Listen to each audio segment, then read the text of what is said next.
உதய காலத்திலே பாண்டவர்கள் தௌமியரிடத்திலே ஆசீர்வாதம் பெற்றுக் கொண்டு பாஞ்சால நகரை நோக்கி புறப்படுகிறார்களா?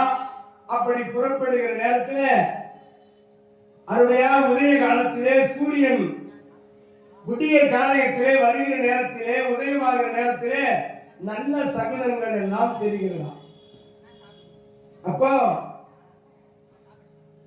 சிறப்பான முறையிலே மலர்கள் எல்லாம் மலக்கிறதா. ஒரு தடாகத்திலே ஒரு தாமரை மலருகிற அழகான பூத்து குலுங்குகின்ற அந்த காட்சி எல்லாம் பார்க்கிறார்கள். அது எப்படி இருக்கிறதா?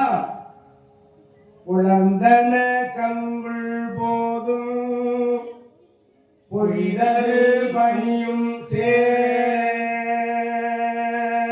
மலர்ந்தன மனமும் கண்ணும் பயங்கின திசையும் பாரும் அலர்ந்தன தடமும் காவும் ஆர்த்தன புள்ளும் மாவும் கலந்தன குருவும் பேடும் கழித்தன முரசும் சங்கும். காலை நேரத்திலே பறவைகள் எல்லாம் சூரிய உதயமாகிற நேரத்திலே பறவைகள் எல்லாம் கூட்டில இருந்து பறக்க ஆரம்பிச்சிடும். நம்ம தான் மனுஷனாக நம்ம தான் காலையில 8 மணிக்கு 9 மணிக்கு எழுந்துடும். அதெல்லாம் காலையில சூரிய ஒளி வந்த உடனே பறவைகள் எல்லாம் எழுந்துக்க ஆரம்பிக்கும். மாலை 6 மணிக்கு கூட்டில வந்து மீண்டும் கூட்டுக்கு வந்து சேர்ந்துடும். நம்ம 1 மணி 12 மணி 2 மணி 3 மணி வீட்டுக்கு வரது. வீட்டுக்கு வரது எவ்வளவு நேரம் ஆகுது? ராத்திரி 12 வேலைக்கு போய்க்கிறாங்க. ஷிஃப்ட் முடிச்சுட்டு நைட்டு 11 மணிக்கு தான் ஆகும். பணம் என்கின்ற ஒரு செல்வத்தை தேடி நாம் நம்முடைய தூக்கத்தை துறந்து கொண்டிருக்கின்றோம்.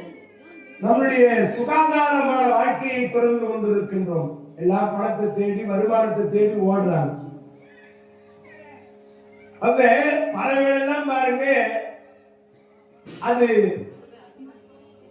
உண்ணுவதை நாம் காணலாம், கூட்டிலிருந்து உறங்குவதை கூட காணலாம், ஒன்றாக சேர்ந்திருப்பதை பார்க்க முடியாது. அந்த பறவையினுடைய ஆற்றல், அதனுடைய ஒழுக்கம், அதனுடைய அன்பு, அதனுடைய நட்பு, அந்த பறவைகள் எல்லாம் காலை நேரத்திலே உதய காலத்திலே மலர்கள் மலர்கிறது, மயில்கள் தோகை விரித்தாடுகிறது, குயில்கள் கூவுகிறது, அங்கு இருக்கக்கூடிய விலங்குகள் எல்லாம் அருகாமையில் வருகிறது, எதிரிலே வருகிறது. நல்ல நல்ல விலங்குகள் எல்லாம் காட்சி தருகிறதா, பார்க்கிறதுக்கு நல்ல சகுனமா தெரியுது. கூட வீட்டுக்கு விட்டு வெளியே வரும் பொழுது நல்ல சகுனமானு பார்த்து அனுப்புறாங்க.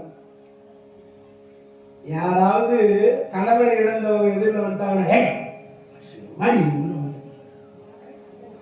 உள்ள வந்து அவதான் வந்துட்டா எதிரில் போச்சு, நீ எந்த வேலையுமே நடக்காது, அம்போன்னு தான் போவோம் அப்படின்னு தண்ணி குடிச்சிட்டு போவோம். அந்த வேலையே நடக்காது. அந்த அம்மா மனசு ரொம்ப புண்படும். ஒரு கணவனை இழந்த தாய் வயசானவங்க எதிரில் வந்துட்டாங்கன்னா அவங்களே ஒதுக்கி தான் போறாங்க. இன்னும் நம்ம அவங்களை பார்த்துட்டு மனசு புண்படும்படியா நம்ம வீட்டுக்குள்ள வந்துட்டு போகும்போது அந்த அம்மா மனசு இன்னும் பாதிக்குமா. உண்மையிலே அவங்க எதிரில் வரும்போது போனீங்கன்னா எல்லா வேலையுமே நல்லா நடக்கும். அவங்க மனசு புண்படுற மாதிரி தான் போகக்கூடாது. அம்மா இதுல தான் நான் வந்துக்கிறேன், நீ இந்த வேலை நல்லபடியா முடியணும் அப்படின்னு அந்த அம்மா கிட்ட சொல்லிட்டு போங்க, அந்த வேலை நல்லாவே முடியும். அவங்க மனசை காயப்பட்டுட்டு அவங்க மோசமான போச்சு பாத்தியா, நல்ல வேலையை போற அத்துட்டு வெளியே வந்துக்கிறேன் பாத்தியா, வேற வேலையே இல்லை, யார் போறாங்கன்னு பார்த்துட்டே தெரிஞ்சு நல்லா போடுவோம், நாசமா போச்சு, இந்த கெய் சாப்பிட்டு அப்படின்னு அவன் மனசை நம்ம புண்படுத்தி அனுப்புனா அந்த வேலை நல்லாவே முடியாது. அவங்க கிட்ட போகும்போதே அம்மா அந்த வேலைக்கு போறமா, எதிரில் நீ வந்தாலும் நீ சொல்லி அனுப்பு தாயே, நான் போற வேலை சக்சஸ் ஆகணும்னா அது நல்லபடியா முடியும். யாரும் அப்படி புண்படுத்தாது. நான் செய்கிற வேலைக்கு புறப்படுகிற நேரத்தில் எதிரில் யாரோ இப்படி வந்துட்டாங்கன்னா கூட அம்மா நான் போயிட்டு வரேன் அப்படின்னு சொல்லிட்டு போவோம். அந்த வேலை நல்லபடியா முடியும். இதெல்லாம் உண்மையா நடக்குது. எங்க பக்கத்துல தான் வேலையே. இங்க யாரும் அப்படி இல்லை. நல்ல மனசு. அப்ப நல்ல சகுனங்கள் தெரிகிறதா. அதன் பிறகு அருமையாக ஒரு தடாகம், அந்த தடாகத்திலே ஒரு மலரானது காலை நேரத்திலே சூரியனுடைய ஒளி பட்டவுடனே மலர்வதற்காக காத்திருக்கிறது. எப்படி இருக்கிறது அதை பார்ப்பதற்கு? வெறிபடு முளரி மொக்குள்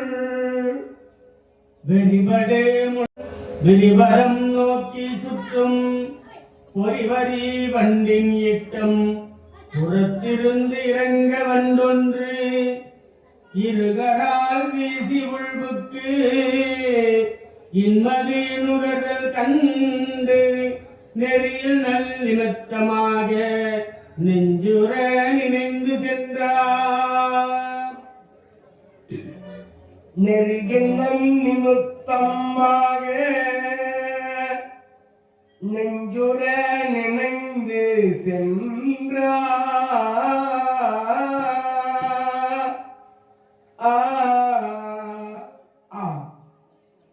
ஒரு தடாகத்தை தாமரை மலரானது மலர்களுக்காக காத்திருக்கிறது. அந்த தாமரை மலருக்குள்ளே தேன் இருக்கும். அதை பருகுவதற்காக வண்டுகளை எல்லாம் வந்து ரீங்காரம் விட்டுக் கொண்டிருக்கிறதா. இந்த மலர் எப்பொழுது மலரோ அந்த மலருக்குள் இருக்கிற மகரந்தம் என்று சொல்லும்படியான தேனை உறிஞ்சலாம் என்று அந்த சிறு சிறு வண்டுகளை சேர்ந்த வண்டுகளெல்லாம் வந்து காத்திருக்கிறதா. காலை நேரத்திலே அந்த மலருகிற நேரத்திலே இந்த சிறு சிறு வண்டிகள் எல்லாம் உள்ளே இருக்கிற தேனை பருகலாம் என்று காத்திருக்கிற பொழுது எங்கிருந்தோ வந்த ஒரு அசுர வண்டு அந்த மலர்ந்த உடனே அந்த தேனை பருகிவிட்டு வேகமா புறப்பட்டுச்சான். மற்ற வண்டுகள் எல்லாம் ஏமாந்து விட்டதா. அந்தோ அதுபோல இந்த தடாகம் தான் பாஞ்சால நாடு. அந்த தாமரை தான் பாஞ்சால மன்னன். அந்த மலருக்குள்ளே இருக்கிற தேன் மகரந்தம் என்று சொல்லும்படியான தேன் தான் பாஞ்சாலி தேவி. அந்த சிறு சிறு வண்டுகளாக வந்து அந்த தேனை பருக வேண்டும், பாஞ்சாலியை நாம் மனம் செய்து கொள்ள வேண்டும் என்று காத்திருக்கிற வண்டுகளை போல மற்ற அரசர்கள் எல்லாம் வந்து அங்கு அமர்ந்திருக்கிறார்கள். இத்தனை பேரையும் ஏமாற்றி இந்த அசுர வண்டு அர்ஜுனாய் இருக்கிற அசுர வண்டு போய் அந்த பாஞ்சாலி என்கிற தேரை அது பருகிவிட்டு செல்வது போல இந்த காட்சி தெரிகிறது. நல்ல நிமித்தம். மீண்டும் ஒரு இடத்துல ஒரு நல்ல சகுனத்தை பார்க்கிறாங்களாம். அங்க என்ன நடக்குதா? வன்துறை மருங்கில் அங்கோர் மாங்கனி வீதல் கண்டே தன்துறை மீன்கள் எல்லாம் தம் தமக்கு இறையென்றெய்த விண்டுரை கிழிய ஓடி வென்றொரு வாழை தன்வாய் கொண்டுரை வள்ளி நோக்கி வன்துறை மருங்கின் ஆங்கொரு மாங்கனி விழுதல் கண்டே. இப்படி காலை நேரத்திலே பாண்டவர்கள் அந்த வடிவத்தோடு இருக்கிற அந்த நேரத்திலே ஒரு ஆற்றங்கரை, அந்த ஆற்றங்கரையிலே ஒரு மாமரம், அந்த மாமரத்திலே ஒரு மாங்கனி படுத்திருக்கிற மாங்கனி, நன்கு படுத்திருக்கிற ஒரு மாங்கனி. இந்த மரத்திலே இருந்து காம்பை அறுத்துக் கொண்டு அந்த கனியானது அந்த ஆற்றிலே விழுகிற நேரம்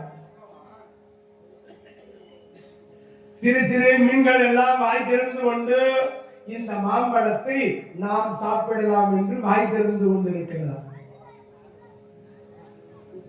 அந்த கனியானது காம்பை விட்டு கீழே விழுகிற நேரத்தில் ஒரு வாழ மீனால் வந்து இந்த எல்லா மீன்களையும் ஏமாத்திட்டு அந்த மாம்பழைய நமக்குன்னு விழுங்கி கொண்டு ஆழ்வான பகுதிக்கு சென்றுடுச்சான். இது எப்படி இருக்குது அந்த காட்சி பாண்டவர்கள் பார்க்கிற பொழுது அந்த ஆறு அந்த நதிதான் பாஞ்சால நாடு, அந்த மாமரம் தான் பாஞ்சால மண்ண, கனிந்திருக்கிற மாம்பழம் தான் பாஞ்சாலி. கீழே தண்ணீரிலே கரையிலே காத்து கொண்டிருக்கிற மீன்கள் எல்லாம் கரைமேல் இருக்கிற அந்த மாங்கனியானது மரத்திலே இருந்து விழும். நாம் சாப்பிடலாம் என்று எல்லா மீன்களும் காத்திருக்கிற பொழுது அர்ஜுனனாய் இருக்கிற அந்த வாழ மீன் தான் இந்த மாம்பழத்தை கப்பி ஆழமான பகுதிக்கு சுயவர மண்டபத்திற்கு சென்று இந்த அர்ஜுனன் அந்த திரௌபதியை திருமணம் செய்ய இருக்கிறான் என்பது போல இந்த காட்சி தெரிகிறது. நல்ல நிமித்தம் இப்படி நல்ல சகுனங்களோடு சிறப்பான முறையிலே அற்புதமான முறையிலே பிராமண வடிவம் தாங்கிய பாண்டவர்கள் பாஞ்சாலை நகரை நோக்கி சென்றடைகிறார்கள். பாஞ்சால நாட்டு எல்லையை போய் சென்றடைந்தார்கள் என்று சொல்லி இந்த சிறப்பான காவியத்தை நிறைவு செய்கிறோம். ராதா கோவிந்தா கோவிந்தா.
பகாசுரனுக்கும் பீமனுக்கும் யுத்தம் நடைபெறுகின்ற இடம் அந்த யாக சக்கரவனம் என்று சொல்லும்படியான வனத்திலே இந்த பகாசுரனுக்கும் பீமனுக்கும் யுத்தம் நடைபெறுகிறது.